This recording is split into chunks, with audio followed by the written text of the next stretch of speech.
Black Spring with Autumn on your Thursday. Hope you guys are doing well. And I promised on my last stream that I would come in and bring you the actual footage or the actual recordings. And this is the disclaimer. This is just for educational purposes.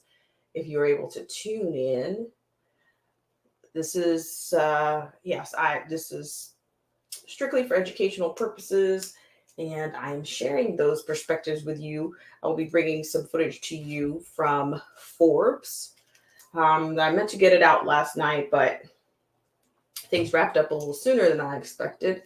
So let's go there. But first, let's check our status. Let's always keep our status in mind.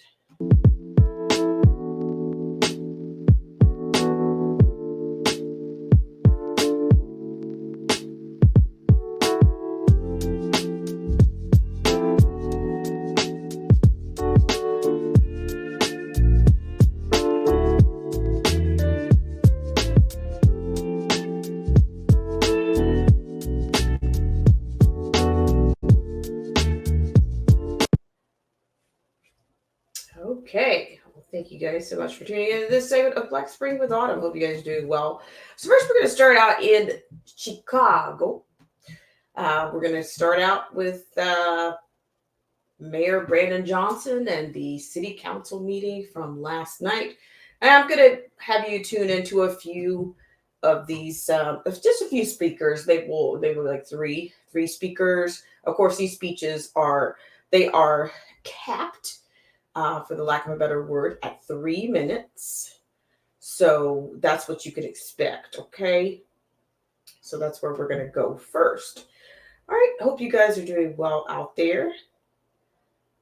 So let's see, we're going to get going here. All right, I just want to say thank you guys so much once again for tuning in to this segment of Black Spring with Autumn. And I'm going to share my screen with you. So this is, we're going to first go to Chicago, and then we're going to go all the way up to New York for a little bit of craziness, okay? So this is on the migrants, if that's what you want to call them, illegals. I think we need to call it what it is. Aliens, this reimagined version of immigrants. That's, we're going to go there. All right, and I may put out the link. Hope you guys are doing great and that you are hanging in there. Okay, so we're going to go up to Chicago first. All right, hope you guys are doing well. Let me know. I want to make sure I give you the full screen on this one. I think that does it justice because, of course, you are viewing this from the Chicago City Council. This is sponsored by Forbes. Breaking news with them. So we'll get started. We'll start with these first. Hope you guys are doing well out there. And thank you so much for tuning in to this segment of Black Spring with Autumn.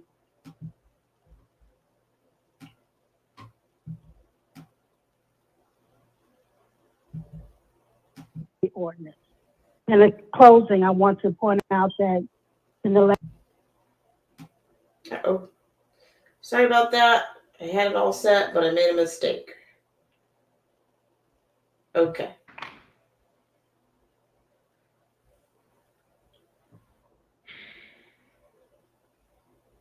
This $70 million. $70 million. And not counting the past millions of dollars that this city done approved of this state and the county, etc. $70 million. Y'all won't even put $1 million in one neighborhood. $1 million in one neighborhood. Brandon Mayor Johnson, you say that you for the children, etc. You for the youth. You want to have work programs for the youth, etc. Well, $1 million for these work programs for these children. See, I'm not going to address nobody in the room no more. I'm going to just address you whenever this is city council. Because I gave you a hard drive of what me and my family has experienced as far as the discrimination against me and my child and my wife. That comes from places like the Safer Foundation. That come from all Chicago, that come from Bring Chicago Home. You see, that come for these ministers that y'all have. You know, if you go look on Bring Chicago Home site, you see all them reverends and things like that. They got all these nice churches in these neighborhoods, nice mega churches, and our people homes. And I don't even want to say our people home, because some people, we got to be honest, they do let their stuff go. They do live up in trash, etc. But, and willingly of their own will. But what about the face? All right, what about 79th Street? You see what I'm saying? What about the face? What about 71st Street? What about all these different streets with these abandoned buildings, with these empty lots? And then the churches come up and try to buy these lots. That's why I say to the people, come up out of her. Come up out of Rome. That's why I say that, come up out of there. The snake is no good. It don't matter who they put at the head. He ain't running nothing. We got to be honest about this situation. But I'm still going to talk to you. I'm still going to call you out. I'm still going to say the names. And then I'm coming down here fighting about me and my family housing and being discriminated and retaliated against, and I get attacked by Greg Mitchell. But you know, and I still been trying to come here, be humble and things like that, and give honors and respect and things like that, but y'all ain't trying to hear that. So now I'm gonna go press these charges and I'm gonna do this lawsuit. I'm not finna play with y'all. I told y'all, and I got proof. I got evidence. I got the video of me having to use the hard drive, etc. You know what I'm saying? So I'm Michael Youngbay to the meeting. Thank you. Thank you very much for your comments. However, your time has expired.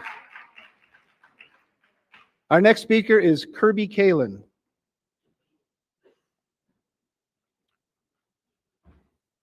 Hello, and thank you for taking my public comment. My name is Kirby Callan, and I am an organizer in the 32nd Ward, where I focus on expanding public access to mental health care, housing, and public safety. I'd like to start my comment by addressing the Godzilla in the room, and by that, I of course mean affordable housing. The Finance Committee endorsed the proposal for $1.25 billion for affordable housing over the next 5 years. So much of life as a Chicagoan these days is defined by the transient nature of constantly moving every year or two because you can no longer live in the community you want to place roots. And so we need to build affordable housing. Let's borrow money, let's cut some tape and build more affordable housing units across this city with speed and safety. I also want to address the substitute order to change the future of ShotSpotter to a ward-by-ward basis. We cannot do this. We need to cancel the ShotSpotter contract and discontinue its use citywide. An aldermanic discretion of ShotSpotter would lead to a patchwork across the city of profiling, oppression, and aggression. If we are truly to believe that policing can fight crime, we don't need to be expending their resources on something that leads to 85% of the time to incidents where there's no evidence of a gun crime, 90% of the time with no evidence of a crime at all. ShotSpotter wastes our resources and puts those that are most vulnerable at risk of being profiled and damaged by our police. And I also want to spend time speaking on the migrant funding. This is a crisis across our city, but it is not because of the immigrants, it is because of our lack of allocation of resources. This migrant crisis is a resource crisis, and we need vast resources to protect our new community members. 70 million. Hey, you can fight it as much as you want, but it's true. These are our neighbors. These are now a part of our communities. Immigrants are a basis for our future as a city. Ever since the beginning to now, immigrants are the lifeblood of this city, and we need to support them. Not just in the 70 millimeter, but to address the future of this city. We need investments in affordable housing, public access to mental health care, so that these people are protected and ensure that they can live in Chicago in a community that is vibrant, depending not only them, but the connections within the community. $70 million is a great way to start, but it's not enough. It's possible for us to not spend enough on migrant funding. It is not possible for us to spend it's not possible for us to spend too much. We're spending too little. Let's expand the money for migrants. They need our support. They're not going anywhere. We are a welcoming city. We're going to stay that way. So let's make sure they are protected. Thank you. That's my public comments. Whoa. Thank you. Thank you very much for your comments. Our next speaker is Richard.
Poiso.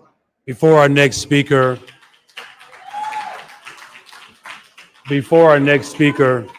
just a second, sir.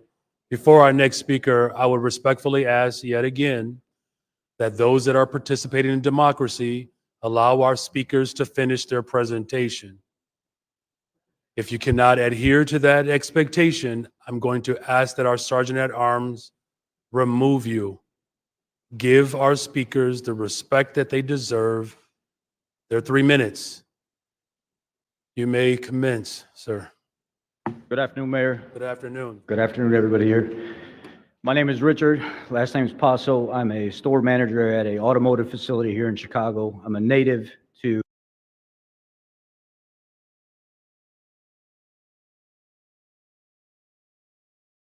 Shout out to you guys. I just want to shout out this is a content creator. He goes by the name of Fair Boss, Ford Boss. And so I'm familiar with his content, and it was great that he was able to get to the meeting. So this is Ford Boss, and he's actually a real content creator. And, he has some interesting perspectives. So I won't say any more, but here we go. You'll get to know him right now. Chicago. It's near and dear to my heart. The city doesn't feel the same anymore. There's a lot of stuff going on right now that's really hard to process. There's a lot of people here that have watched me on social media. I'm a social media influencer, and I've heard the word getting back to me. Some of the people that work for you have gotten stuff back to me. I'm going to say what I have to say regardless. You can come after me if you want. You can try to slander me if you want. Some of the aldermen can talk behind my back if you want, but there's 31 out of 50 aldermen, December 14th, that turned their back on the public, that said, I will not take their vote on this city continuing to be a sanctuary city. You turned it to yourself to speak for us.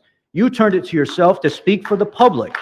We pay you, you work for us. We put you there. How can you stand there and say anything about, we don't want to take their vote? We're going to speak on their behalf, and this is how it's going to be.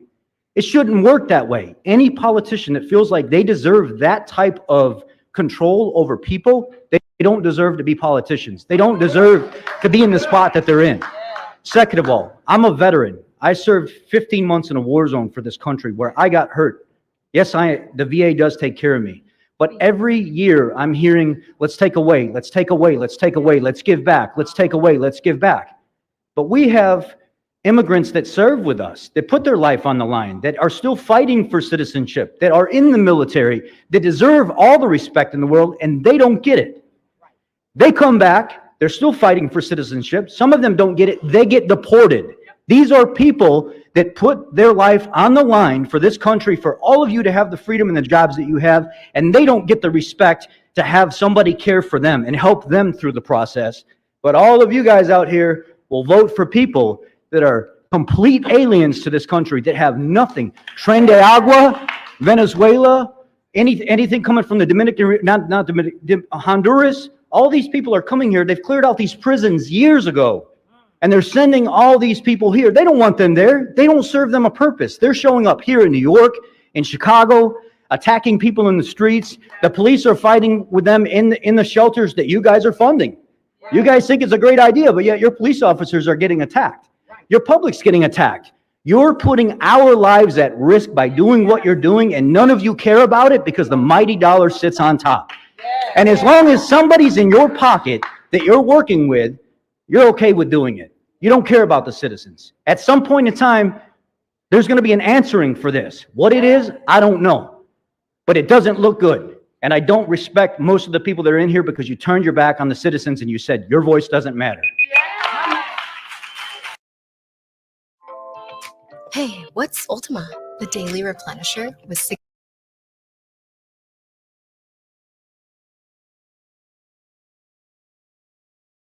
Okay, so that was our first presentation there. Yes, that was our first presentation there. And in that, as I said, Ford Boss is actually a YouTube content creator. And I mean, it was stunning. It was so, I just thought he laid it out really well. He's basically saying, here, you look at you guys are tyrants. You've got people that are trying to slander me. He said, you can try to come after me if you want. He's telling you, come on. Because to me, he just hit so many points. To me, what his message to me resounded in so many corridors, whether we're talking about social media, whether we're talking about from the smallest towns. He doesn't even live in Metro Chicago. He lives on the outskirts. But it's all gonna trickle down. It's all gonna trickle down. It's all going to trickle down, and he has said it before on his own show. But yes, he spoke to so many. He hit the veterans piece. He hit the piece about the censorship, about the sabotage, about the retaliation against people who speak out against things. He hit it all, and he timed it. He timed it just right. So I'm going to back that up just a second. Anarchy's here. Anarchy. So I'm just bump it back just a smidge. And then we'll move on to, I think there's maybe one or two more. It's probably two more. Okay, so let me bump it back just a smidge. So I wanted to see. If you cannot adhere to that expectation, Gosh, I cannot deal with And they don't get the respect. You can try to slander me if you want. Some of the aldermen can talk behind my back if you want. But there's 31 out of 50 aldermen, December 14th, that turned their back on the public, that said, I will not take their vote on this city continuing to be a sanctuary city. You turned it to yourself to speak for us. You turned it to yourself to speak for the public. We pay you. You work for us. We put you there. How can you stand there and say anything about, we don't want to take their vote? We're going to speak on their behalf, and this is how it's going to be. It shouldn't work that way. Any politician that feels like they deserve that type of control over people, they don't deserve to be politicians. They don't deserve to be in the spot that they're in. Second of all, I'm a veteran. I served 15 months in a war zone for this country where I got hurt. Yes, the VA does take care of me. But every year I'm hearing, let's take away, let's take away, let's take away, let's give back, let's take away, let's give back. But we have immigrants that serve with us, that put their life on the line, that are still fighting for citizenship, that are in the military, that deserve all the respect in the world, and they don't get it. They come back, they're still fighting for citizenship. Some of them don't get it, they get deported. These are people that put their life on the line for this country, for all of you to have the freedom and the jobs that you have, and they don't get the respect to have somebody care for them and help them through the process. But all of you guys out here will vote for people that are complete aliens to this country, that have nothing. Tren de Agua, Venezuela, anything coming from the Honduras, all these people are coming here. They've cleared out these prisons years ago, and they're sending all these people here. They don't want them there. They don't serve them a purpose. They're showing up here in New York, in Chicago, attacking people in the streets. The police are fighting with them in the shelters that you guys are funding. You guys think it's a great idea, but yet your police officers are getting attacked. Your public's getting attacked. You're putting our lives at risk by doing what you're doing, and none of you care about it because the mighty dollar sits on top. And as long as somebody's in your pocket that you're working with, you're okay with doing it. You don't care about the citizens. At some point in time, there's going to be an answering for this. What it is, I don't know. But it doesn't look good. And I don't respect most of the people that are in here because you turned your back on the citizens and you said your voice doesn't matter. Okay, so I'm going to stop there. So there again, I just had to, because he hit a lot of nuance in there. He hit a lot of things that, to me, I don't know whether he memorizes. I don't know. Maybe he was speaking completely from the heart. I don't know. But all I know is that I think he got to the point very, very succinct, very clearly. And he had a little bit of a glib there, but I'm just saying, I just think that he got his point across. He got the main points in. It felt less like theater. But like I said, I do watch he goes by the content creator name of Ford Boss. And I think he even made it onto some of the, the mainstream alphabet pieces. But he's just basically saying it's time for the people to unite. It's time out for all this color stuff. Because to be a color doesn't equal solidarity. And then I'll take you to some of these other migrant situations. But here, let's go to our next speaker, shall we? Thank you guys so much for coming in. I really appreciate it. John Roberts, Anarchy Television. I appreciate you guys so much. Okay. So let's go over to our next. Let's go on to the next one, okay? Thank you very much for your comments. Our next speaker is Tawan Sims.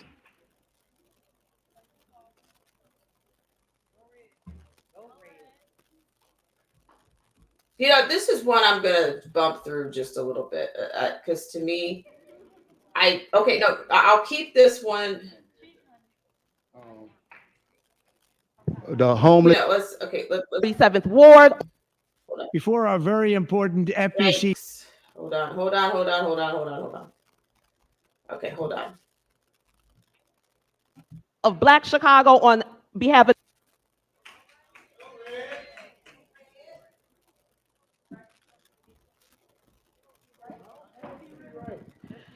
Good afternoon to the city of Chicago. I am P. Ray of the 37th Ward. Chicago Red is our organization. Because we started this session with a prayer, I want to start my comment with the scripture. 1 Timothy 5:8 says, "But if any provide not for his own, and specifically for those of his own house, he hath denied the faith and is worse than an infidel." So I want to talk to y'all today about not going to hell. In the 37th Ward, there was a family, the Jones family. Amarie Jones was standing in her family building that they've owned for 40 years, doing a TikTok dance with her mother. A bullet came through the window, hit her in the neck. She fell to the ground in front of her mother and bled to death. A month ago on the Chicago mugshot page, her mother was on that page. Her mother had on her daughter's rest in peace t-shirt. She washed it so many times that it was completely faded out. She was completely high, out of her mind, and the charge was possession. Now, the first $51 million that this council gave to the migrants came from the opioid settlement funds. I am here on behalf of the Jones family, on behalf of the 37th Ward, on behalf of Black Chicago, on behalf of the entire city, to ask you all to vote no and put that money back in the opioid settlement fund. We need that money in my neighborhood. We need that on my block. That woman should not be at Cook County Jail because she's grieving over a random act of violence that caused her to lose her child in front of her face, when the city of Chicago has millions upon millions upon millions of dollars to give to people who ain't paid a dime into the tax base. We've been in my building for 52 years. We're about to pay some more taxes. The Jones family has been in their building for 45 years, paying taxes every year on time. So I'm asking y'all to use our tax money for our people. We need it. We got people leaning. We got people rocking. We got overdosing. We got pass out lines. You live on the west side, Mayor Johnson. You know exactly what I'm talking about. We need the money for us. We need opioid treatment on the west side of Chicago. We are the headquarters of the cartel, and everybody in here knows it. They selling more drugs than the law can allow, and y'all giving money back to them because they traffic those people up here. So we paying them going and coming. Absolutely not. We pay too much. It costs too much money to live in this city. Help Wanda Jones. Help every other grieving mother who feels like she has to go get high to get over the loss of her child. This is a woman who lived in that house. She still sleeps in that living room where her daughter passed out and bled to death. So I'm asking y'all to say no, put these people on the back burner, and put the money back in the opioid fund. We need that money. Thank y'all. Okay, so we'll probably go forward a little bit. Thank you for your comments. So I think Thank you for your comments, Ms. Easley. The next speaker is Mr. Denzel Dillard. this is a fanboy of the mayor, and I'm not going to put you guys through that because it was excruciating. The next speaker is Mr. Denzel Dillard. As you can see, the way he is. Okay, let's bump through him just a little. Alderman in here today. For the city, and hopefully to Okay. Thank you for your comments, Mr. Yeah, Dillard. basically, they're The trying. next speaker is Ms. Jessica Jackson. I'll let you guys see that one later. I won't spoil it, but it was pretty gross. It was a squeeze call.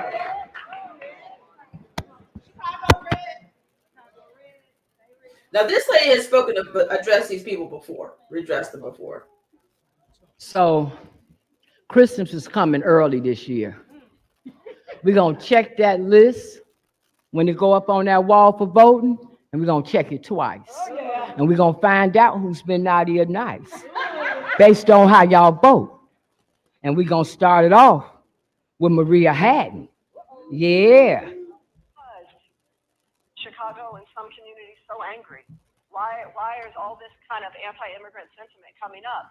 And I want to explain to folks, it's because if we cared as much about Black people and had over the decades as we do about everyone else, we wouldn't be here. But the money from a 20. All right. That would be Maria Haddon. Stepping out there. I see you. Don't get sarcastic because we can get jiggy, right? You set up here for that first 51 million, talking about how you feel about Black people and how you have to have the same energy for Black people. And you ain't never stood on this floor talking about money for Black people. You get on this floor and talk about Black and brown because you somewhere in the middle with it, right? But I'll tell you this, and I'm telling every other Black alderman in here today, you vote for the money for these immigrants today, and we coming for them seats. You can believe that. You're going to stop pimping the Black people's plight to get brown people, as y'all call it, money. You're going to give us our press conference up there on the 3rd floor, keep talking to the mayor's boy with the clink clink from his past. That's why he got to do what the mayor say do. Him and a lot of other ones in here with these shady pasts. That's why you got to vote the way that you vote. But all of us ain't got shady passes. Some of us free out here, and we can vote how we want to vote, and we coming for those seats. Now, to align yourself with somebody who's obviously a one-term mayor, if he even makes it that far, you better be worrying about your job. You better be worrying about your longevity, because we're going to vote, and we're going to get you out, because you ain't doing right by us. That's what time it is. And for your law person that's next to you, I'm going to need you to check out that federal charge that I got against those public administrators over there for messing with Black people's property. It's federal case number 23CV14590. All right? And on that note, if y'all don't give us our money for the Black community, know this, we getting ready to file a federal injunction against City Hall for benign neglect to the south side and west side. You got that? Boom. Thank you for your comments, Ms. Jackson. The next speaker is Ms. Sarah Thomas Lena.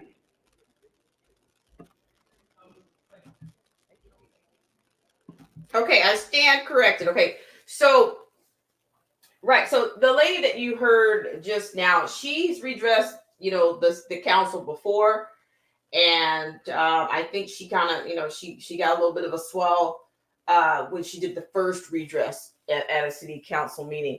But I don't know. The problem is, I don't know what. I don't know. I don't really know what's going to happen with Chicago. I think it's a little too late. If you are a worshiper of your, if you worship this and you worship that, and if you've made your skin color your god or whatever you've done, then you should realize that you've kind of misinvested. You've misinvested. Your investment would have been better spent somewhere else. Okay. There's probably only one more of these that I will play because I don't want you guys. It's probably maybe one or two more. This is actually another pro immigrant or it's more like illegals. I'm telling you guys, everybody wants to drop that little seasoning. Oh, we're a country of immigrants, and they want to pretend like people flooding in here is somehow the same as Ellis Island. To me, that's kind of an insult to the people, because from what I can tell from what his story says, that not everybody from Ellis Island was allowed to come through, and they too had to go through inspection, at least 2 points of inspection. So I don't know why. This is how they count on people's ignorance to further their agenda. That's just clearly what they do. And to me, I'm seeing a lot of males. And to me, these people, I don't see anybody that looks like they're suffering from being malnourished, malnutrition, Ebola. I don't see people looking like I don't see people that look like they're escaping anything. I don't. Now, from the footage, I realize that the media can manipulate things, but the fact is, most that I have seen have not. They don't look like they're downtrodden or beaten, or they don't look like that. They don't look like they've been enslaved. I'm just saying. Okay, so we'll do. So we might have one more on here, but and this guy, he's a little bit interesting. But here, let's go ahead and move over to another section here. So that was the meeting from yesterday in Chicago. That was with them rallying for 70 more, a proposal to spend 70 million more on migrants. Okay, so that's your new world word. That's your reimagination for the new world order. That's the way you refer to people that are just flooding in here. With this asylum, the asylum seeker process is not just people saying they're coming here for a better life. Is not typically what the international law recognizes as asylum seeking. No, it's not. These are economic people. They're and they're very entitled, by the way. Okay, so let's just keep going here. We're going to move over to another one. Thank you guys so much for tuning in. I really appreciate it. Shout out to Anarchy Television, who says we cannot vote our way out of tyranny. No, we're not. And that's why I'm telling you, these one-armed bandits, it's not. That's not going to do it. It's just not. Okay, so let's move over to one more, as I realize it's late. It's later than I wanted to get going, but hey, it's Thursday. Okay, so let's go up to New York. As a matter of fact, there's another video that I want to show you. Yeah, let's just do one more. Once again, hope you guys are great out there.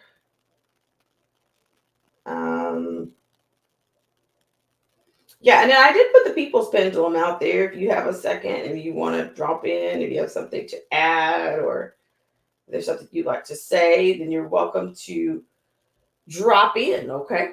You are absolutely welcome to drop in with that commentary. So I want to show you something before we go to New York. I want to show you something that's not being discussed. they're discussing it, but it's not being it's not in a threatening kind of a way. Everything's being washed. Everything's being washed by the media. They're sanitizing it and then they'll put it out to you. But it's a shout out to Yonkers, New York, Big Hawk Yonkers native. He's also a YouTube content creator. So let's share this one, okay? All right, so this is to speak to the Chinois migrants. The migrants, Chinois. Yes, the Chinese. Look at this now. I'm telling you guys, I'll put it here for you. Here we go. China are now the fastest growing group of people entering the United States illegally from Mexico. China? Why are we seeing these growing numbers? Here's what we know. New York? Customs and Border Protection reported more than 24,000 Chinese migrant encounters at the southern border last fiscal year. In 2021, that number was just 450. Did you just arrive here in the United States? The migrants previously told News Nation reporters that they're escaping the Chinese Communist Party and plan to seek asylum in the United States. Yearning for American freedom. Some fly to Ecuador, where no visa is needed, and then travel north. Others are flying into Tijuana Airport before being guided across the border by smugglers. The Chinese migrants are reportedly willing to pay cartels up to $35,000 for smuggling services. And for a lot of them, it pays off. More than 50% of Chinese asylum applications were granted in the 2023 fiscal year. That's much higher than the average across all nationalities, which is only 14%.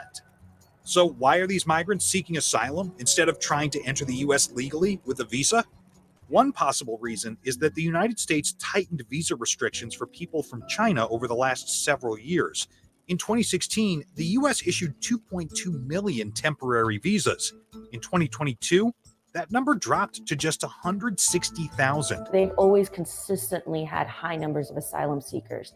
I think second to that is the processing times in the embassies, the U.S. embassies in China are taking so long.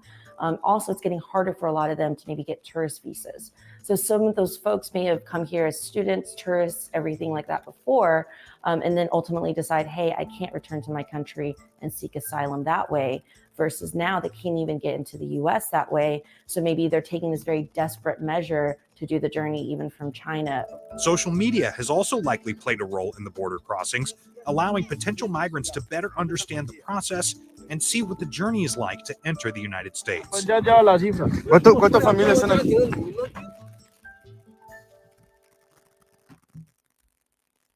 Okay. All right. So thank you guys so much for tuning into this segment of Black Spring with Autumn. I really appreciate it. So that was another. So what you're getting is like a migrant medley, a migrant medley, so to speak, this evening. And I'm going to take you to one final place, which is going to be in New York. I will take you up to New York for the actual. So you can see what's going on and give you another perspective. Once again, I want to thank you guys so much for tuning into this segment of Black Spring with Autumn. Hope you are doing well out there. Thank you so much. NRV Television, John Roberts, and Mindy Stone. If you're new to the channel, welcome in. And let's see, we'll go ahead and share this. We'll go we'll go up to New York. All right, and this will be our final piece on this.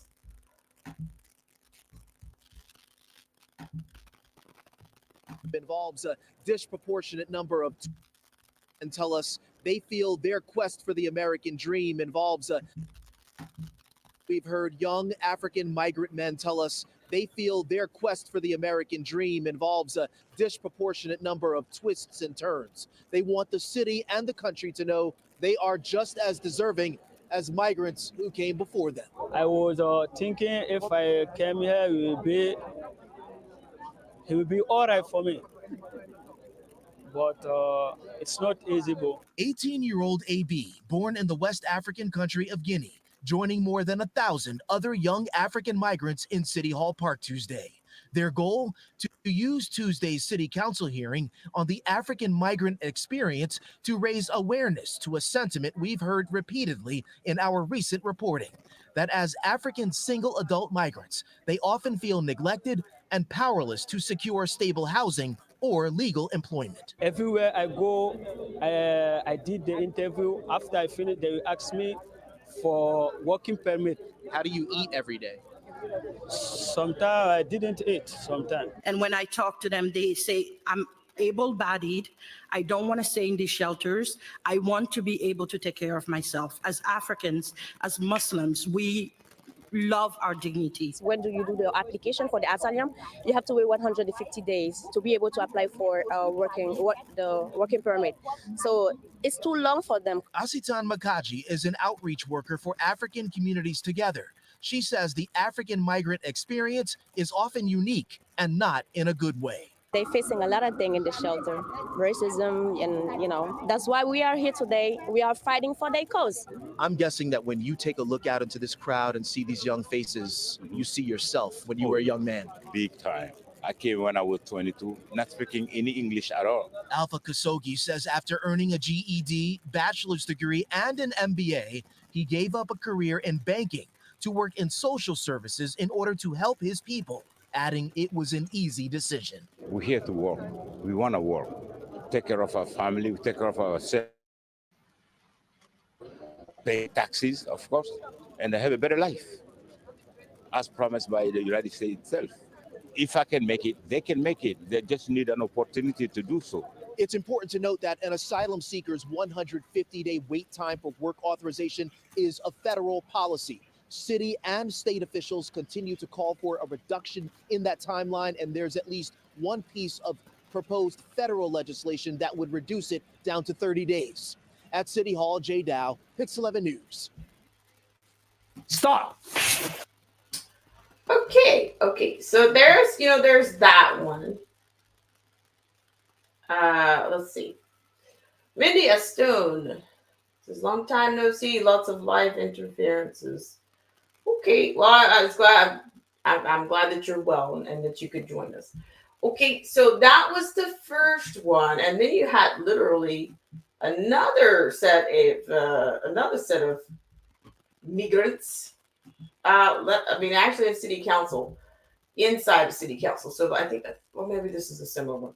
Okay, so we'll get one more, and then we will probably wrap this one up. So I did put the pendulum out. If you had some comments.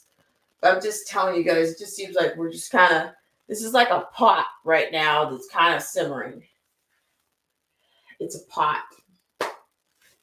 And all these people that are allegedly at the top or these politicians, they want you to, it's like, they want you, are you a melting pot, or because once we all melt, we can be controlled. Once we all just melt into one thing, they want you melted into one thing so you can be controlled. And therefore, at that point, we'll all be trauma bonded. We're all trauma bonded to them anyway.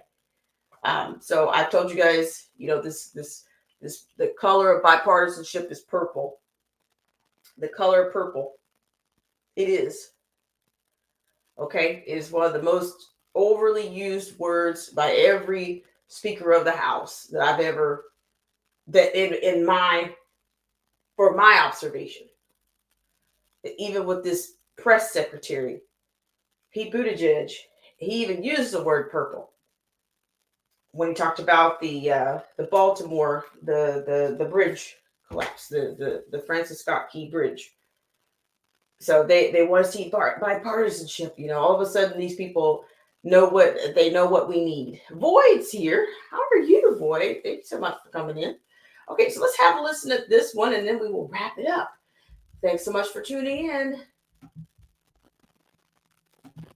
of Black migrants, many from African countries, showed up at City Hall demanding better treatment. They say they just want a job and basic shelter. And Chopper 2 was overhead this afternoon, showing the large group outside City Hall just how many people this issue is impacting. The steps of City Hall also packed. CBS 2's John Diaz reports now on the changes that they're calling for.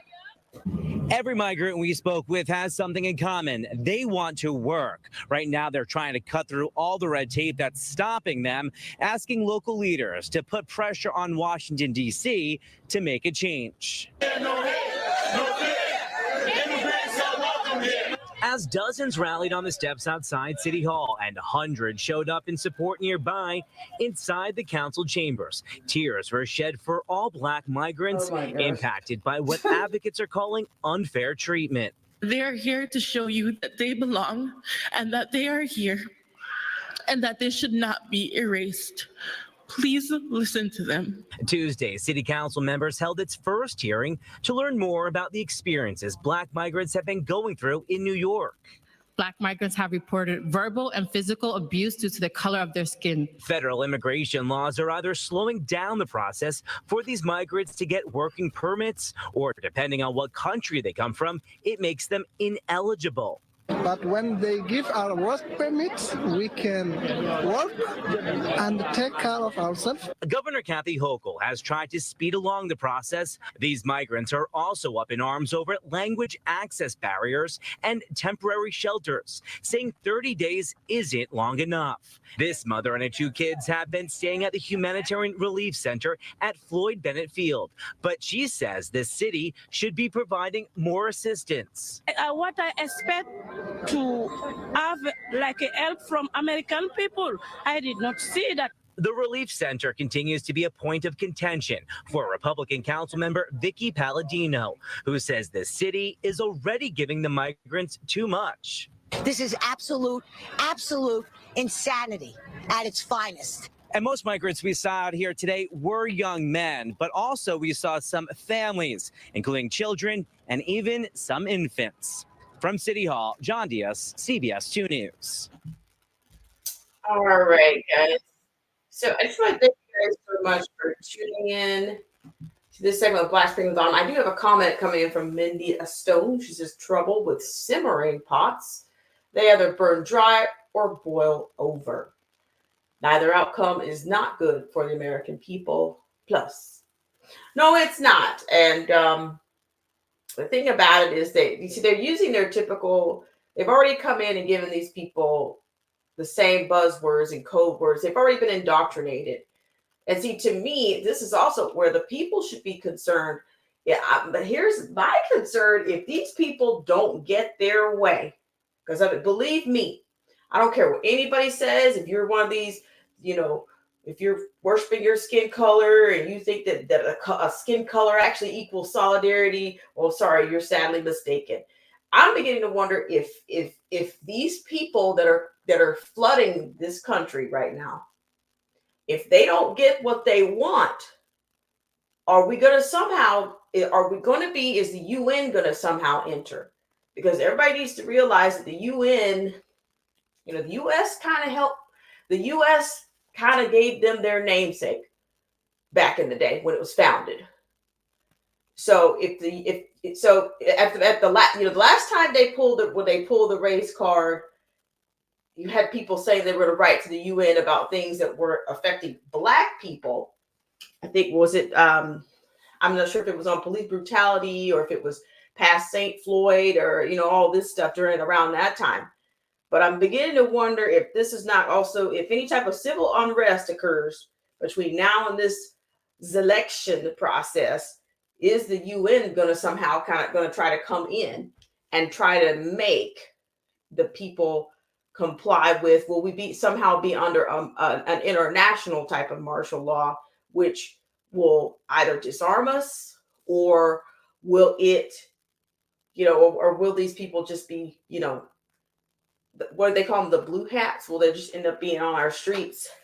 These major cities, I'm telling you, I'm just thinking that the summer is going to be, and of course they've got their all occasion person on trial. They keep that going. nonstop. It was only a matter of time. But even that's gonna get hotter. So whether people have woken up or not, or realize we're in a gradualistic process, we're in a slow boil, because everybody's so busy believing everything that we've ever been told. I'm just saying. Here, I got a couple of more comments here. Mindy says we should not be supporting these illegal aliens by American taxpayer monies. There you go.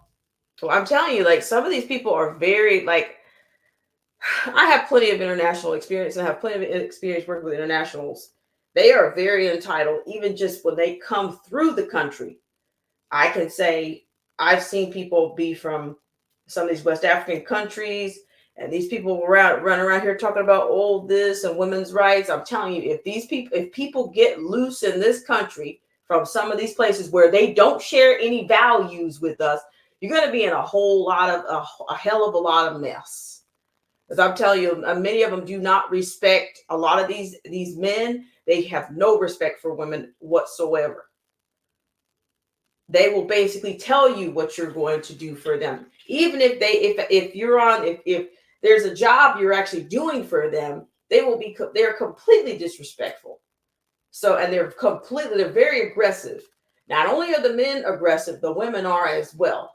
So I'm just saying, don't, as they say, don't let the the pity party and all this stuff fool you. Because these people are telling you that they said they love it. They say they're Africans and they're, they love their dignity. This lady mentioned that they're Muslims. So I'm just telling you, cultures clash, and there is going to be a clash because many of these people do not share the same values. Your skin color is not going to be the solidarity it's going to get you. Because I'm going to tell you one of the biggest things that I've observed for years, even going to these colleges. Native Africans do not share values with Black people. In fact, they really kind of hold themselves higher above. I'll say they have prejudices when it comes to dealing with Black people in the States. We're kind of like, to me, I don't know what it is, but they really don't even respect Black people. If you go to a college, they hang with their own. They do. That is not your solidarity, brother. No, it's not. That is not. And I'm telling you, this color thing is going to break everybody's back. That's what's going to happen. And this is exactly the civil war that they want. But they'll not only have Americans at America's throats, they'll have people that don't even share values with you at each other's throats. And I'm telling you, I've had my own run-ins with people. I'm just saying. I'm not telling you anything anybody told me. I'm telling you at least 2 or 3 different types of experiences, male and female, here on American soil, pre this situation. It just, I'm like working with internationals. I've had men be confrontational and say, "You're going to do this," and yell and scream. And basically, I'm saying, listen, I can't help you. I cannot. I will not.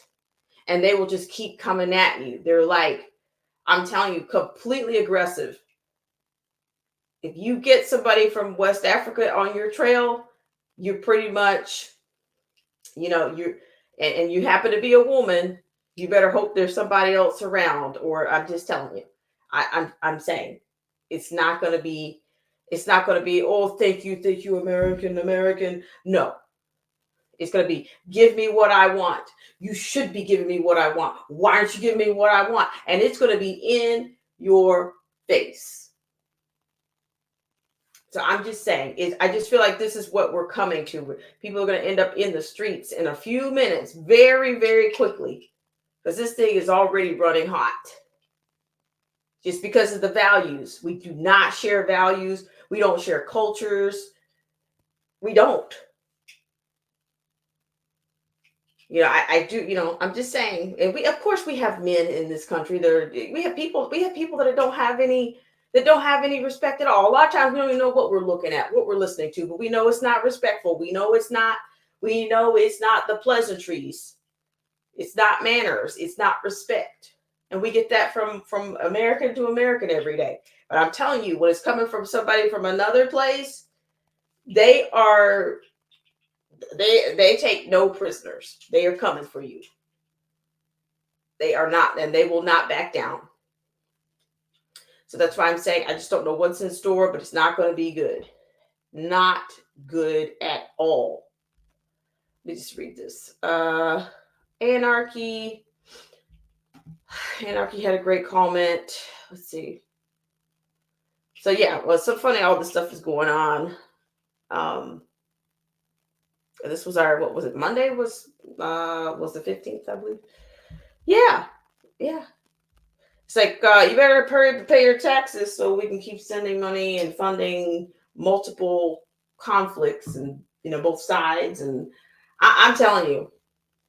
And then you have people that are this press secretary that gets up there basically saying why are they calling a bill why would they misnomer a freaking international supplemental but call it a national? You see how corrupt these people are?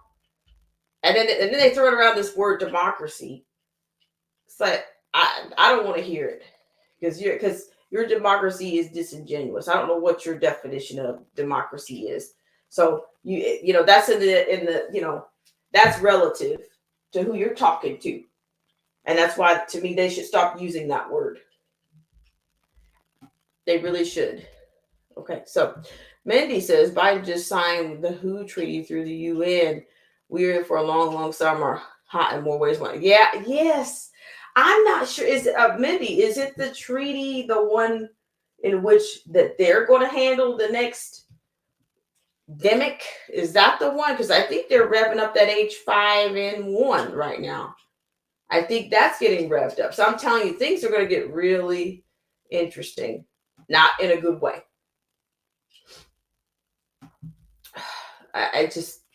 But once again, I want to thank you guys so much for tuning in. I know I haven't been in studio for a while, but I know I've been saying for months that I was going to have the in studio ready, but I am probably as close to that as I'm going to get. So I have, like, what is today? Today's basically, we're teetering on the 19th right now.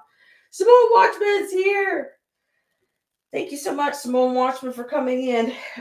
So I would imagine, it might be a couple of weeks that I'll be back with I'll be revealing, the in studio. It'll be a stationary studio in which I will, I don't want to deal with a whole lot of green screens except for when I want to. Oh, that's the one. See, that's what I'm saying. It's so disgusting. And nobody's doing anything about it.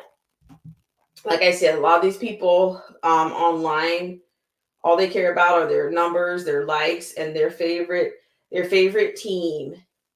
When the color of democracy is purple, the color of bipartisanship is purple. That's the most repeated word from any House Speaker that you hear will be bipartisan, which is purple.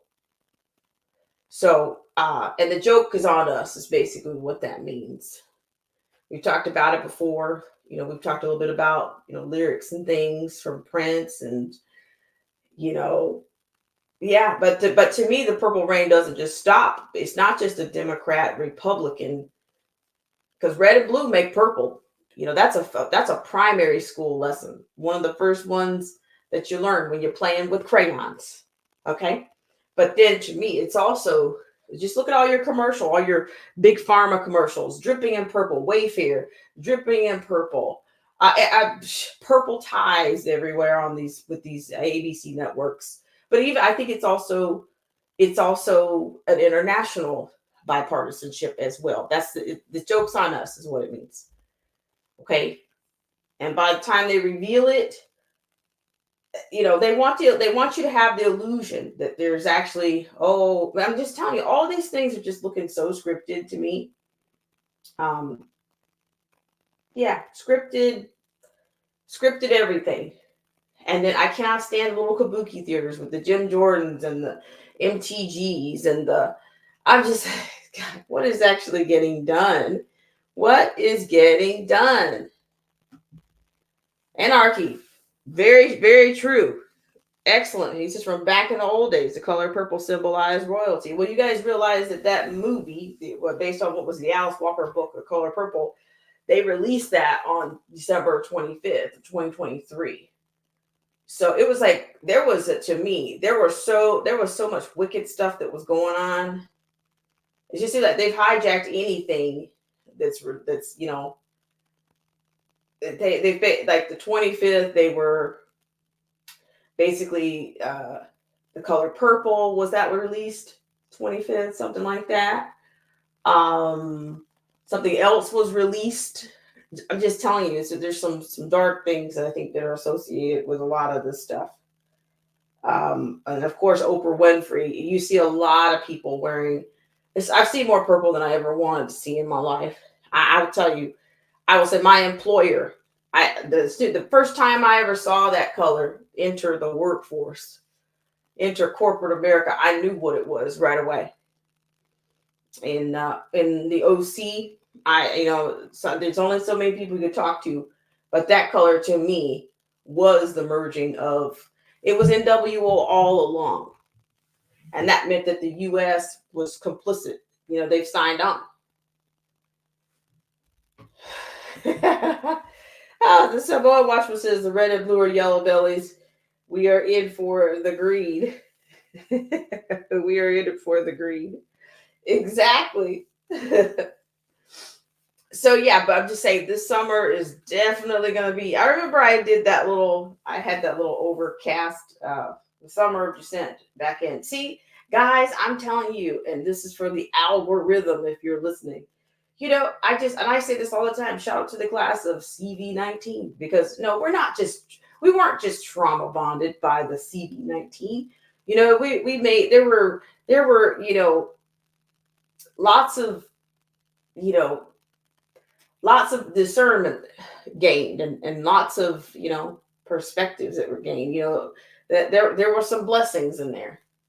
We got a chance to see what we needed to see, and we were lucky enough to have the ears to hear. We were. So that's why I'm always grateful that you guys keep coming back here whenever you can. But I know, of course, there's still some suppression and things out there. But that's the thing, they want us all begging for solutions and, dare I say, 15-minute cities.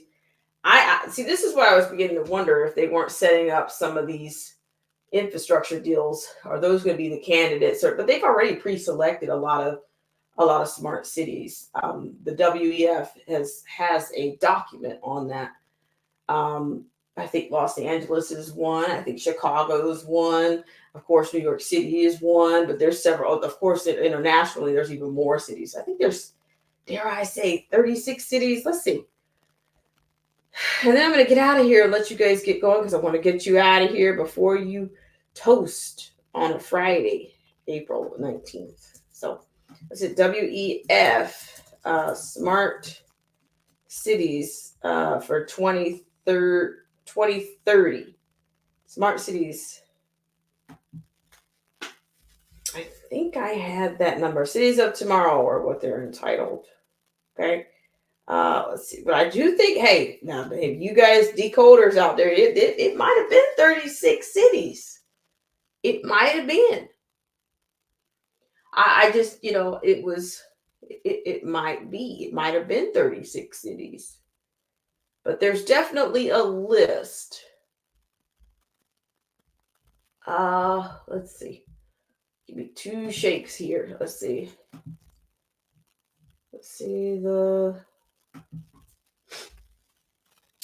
Okay, so they've got the top 15 smart cities, but I don't know what, like I'm sure the 2030 is a sustainable development goal.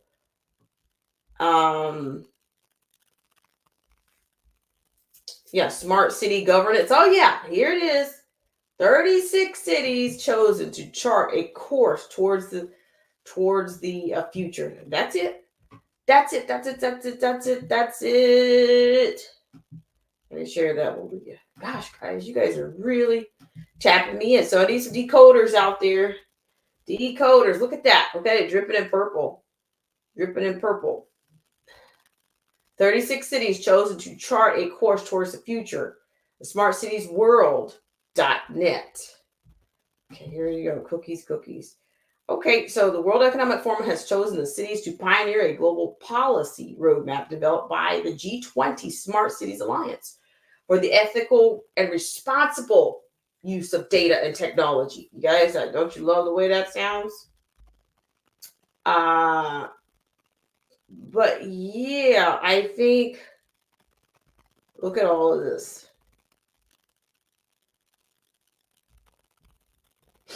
But yeah, there's another page. I think it's on the WEF page. I just want to let you know, I'm curious about this. I am curious about. So that is your smart. So there's 36 cities. Imagine that. 36. Like I said, I'm not a decoder, but I know some people could have a lot of fun. Somebody's gonna have a lot of fun with it. They did 36, but I'm pretty sure that let's see, WF Smart City. So what's the difference between a smart city, friends? You see what I'm saying? You see how these words are interchangeable? So it's a smart city versus a freedom city. Is it an international smart city different than a freedom city, or is a freedom city any different than a smart city? What is all of this? What does all of this mean? Okay, so it's a PDF. All right. Okay, so in the face of extraordinary challenges, 36 pioneer cities chart a course towards a more ethical and responsible future. So let's go with this one. This comes from the World Economic Forum. Okay, so all right, so according to this, in Geneva, Switzerland, November 17th of 2020, the World Economic Forum announced on that day that 36 cities across 22 countries and 6, look at that. Woo, where are the decoders? Things dripping with sixes. That 36 cities across 22 countries and 6 continents. Look at that. 36 cities and 6 continents have agreed to pioneer a new roadmap for safely adopting new technology as part of the G20 Global Smart Cities Alliance. Okay, so of course everything was stigmatized. Everything was, the CV-19 accelerated. Oh, we're not letting this crisis go to waste, right? Never let a global crisis go to waste, right? See, look at it. There you go. Look at Samoan. He's picking up what I'm putting down. He's also I also have a little pendulum out here. Put it back out here. People's pendulum. Yeah, like somebody please. Look at it. He said it.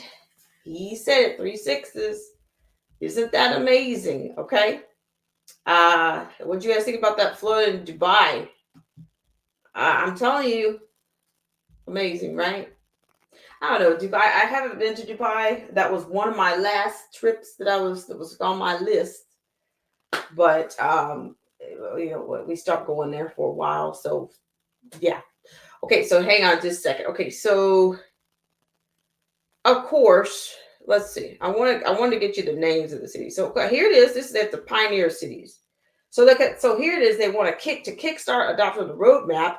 The Alliance has recruited a group of 36 pioneer cities that will collaborate with global experts to enhance their city policies in areas ranging from privacy protection and cybersecurity to better services for disabled people, and better broadband coverage. The pioneer cities are launching their activities today. So that was on the 17th of 2020 in November 17th, 2020. Today at a global event broadcast by Smart City Expo World Congress. And look at that. There's a World Congress, people. The world's premier smart cities events. Okay, so here's a list of the pioneer cities in alphabetical order. So what do we've got? So let's get to some of the cities in the states. Yeah, of course, the UK. I'm surprised. I imagine London would be in there, but this says Belfast. But look, Chattanooga. Choo choo. Dubai. Let's see. Of course, that's not the US, but Leeds. Okay, UK, London. So London's on there, but there's definitely some cities in the States. Let's keep going. San Jose, United States. So those are on the Pioneer. But there's another list as well, of which I think I've seen Chicago and Los Angeles on there. But as you can see there, it's interesting that Chattanooga would be on there. That's bizarre. Bizarre. One world, one Congress. Look at it. Look at it. Samoan, you are on it. See, these are organizations and bodies and unelected places that the average person has no idea. Okay, this, you know, and a lot of people just, they don't care. They are completely in a bubble. Okay, so you have Chattanooga, and then they have San Jose. So to me, those are smaller cities compared to a Los Angeles and a Chicago and a New York. But I'm definitely thinking, okay, so there is another list, the Pioneer list, but I think they're past the Pioneer list. I think they're past, that, look at it. That was almost 4 years ago. This November 17th will be 4 years ago. Okay. They're, 4 years ago. So surely they're coming out of the Pioneer stage, because how many years until 2030? Okay. List of smart cities. Okay. I'm going to put here. This is what I'll do. Smart US. Smart cities in the U.S. Okay, hold on. And then I'm going to probably wrap this up, guys. I really appreciate it. Okay, let's see. Cities of tomorrow. Because I find it hard. Like Chattanooga and San Jose really just, those aren't large cities. Okay, so here, let's see. What does it say? Top, here we go. Maybe... So you have Mexico City on here, which is not, of course. Okay, so here we go. Top 12 smart cities in the U.S. So let's share this one really quickly. All right. So the top 12 smart cities in the U.S., smart cities examples. There's somebody that was telling me there's a place out somewhere between Phoenix, someplace in Arizona, in which Gates has already got his hands in the mix. Okay, so let's look. Here's the smart cities and municipalities and urban areas that are deploying connected technologies and LOT solutions to improve everything from critical infrastructure and public safety to efficiencies in city lighting and energy usage to better traffic flow and mobility, all of which stand to make cities better places to live, work, and play while lowering their carbon footprint. We started by assembling a smart city top 20 list before we pared it down for a range of reasons. For example, our smart cities list originally included 3 smart city California projects, and we wanted a better distribution across states. Additionally, we wanted to show smart cities and examples portraying the full breadth of the projects and initiatives that urban areas are rolling out today. Okay, so let me find, okay, here we go. This is a little bit more. Okay, so the full list with impressive smart city applications include these 6 honorable mentions. Look at that, guys. Look at that language. They want you to feel like you've won the lucky golden ticket or something. Is this like the Hunger Games? Like, oh, they pull your, here you go. 6 honorable mentions: Fresno, California; Columbus, Ohio; Louisville, they say Louisville, Kentucky; LaGrange, Georgia; Cedar Rapids, Iowa; Miami-Dade County, Florida. And here are our 12 smart city finalists. You see how this list, you see how it's like a competition, or like, okay, who said this was a competition that we wanted to enter? Who entered your town or city into this competition? I don't know. I'm just saying, I'm just here to share and maybe inspire something stimulating or thought. Okay, so Dallas, Texas. These are your winners of the 12 smart city finalists. Dallas, Texas, Chicago, Illinois, Austin, Texas, Seattle, Washington, Charlotte, North Carolina, San Francisco, California, Washington, D.C., District of Columbia, of course, Boston, Massachusetts, Pittsburgh, Pennsylvania, Boulder, Colorado, and San Jose, California, as well as New York, New York. All right, do you see that? Okay, so you see, you got an honorable mention. Are you guys feeling honorable? Those from Fresno, Columbus, Louisville, LaGrange, Cedar Rapids, and Miami-Dade County. LaGrange is so small. Give me a break. You sneeze at this stuff. Okay, let's see. Anarchy. Anarchy says, I've been saying this for many years now. Most people will not understand how bad it really is until they start seeing robots going down the street killing people. And the drones, oh, wow. Right. He says, look up the plan for America 2050. Is that what it's called, Anarchy? Let's see. Plan. I'll type it in. For America 2050. Uh-oh. Oh. Cities of the future.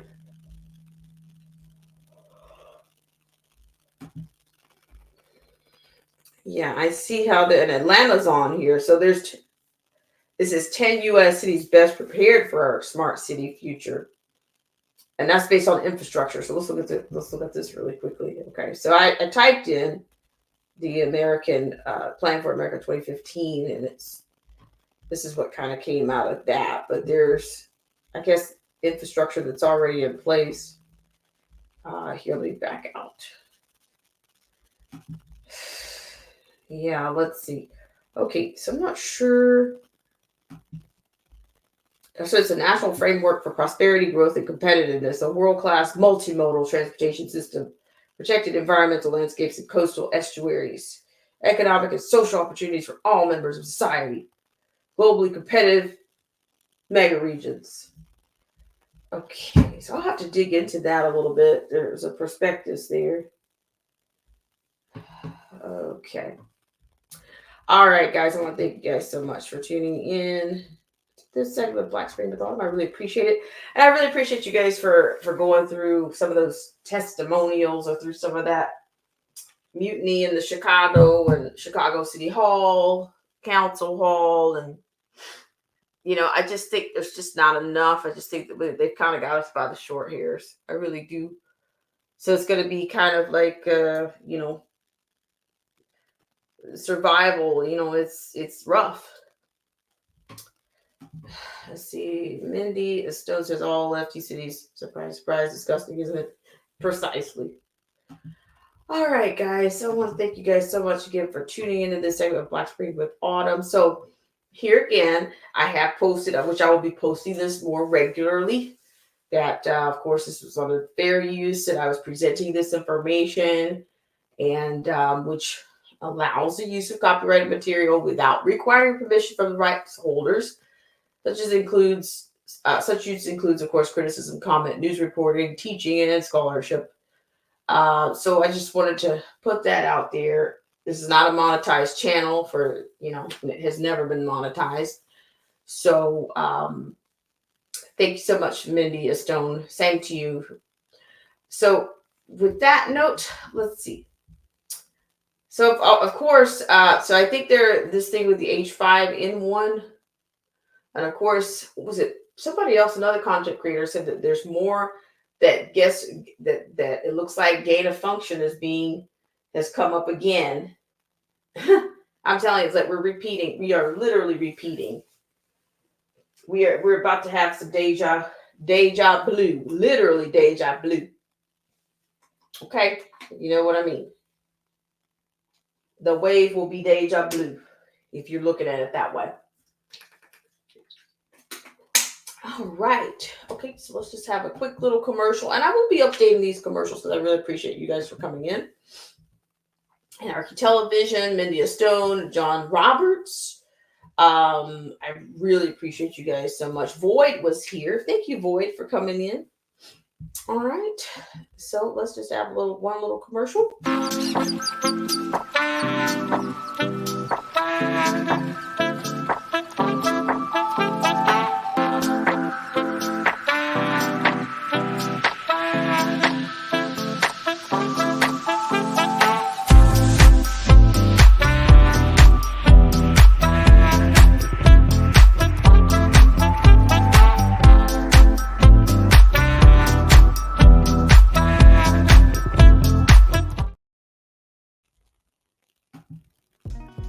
program is brought to you in part by our sponsors and our viewers like you. AZ Infidel, Derek C. Williams, Melinda, Marcy T, TDOA, Freedom's March, Independent Many United, Joseph Francis Burton, Luciano, Zero the Infinite, Uncool Paranoia, and Anarchy Television. We'll be right back right after this.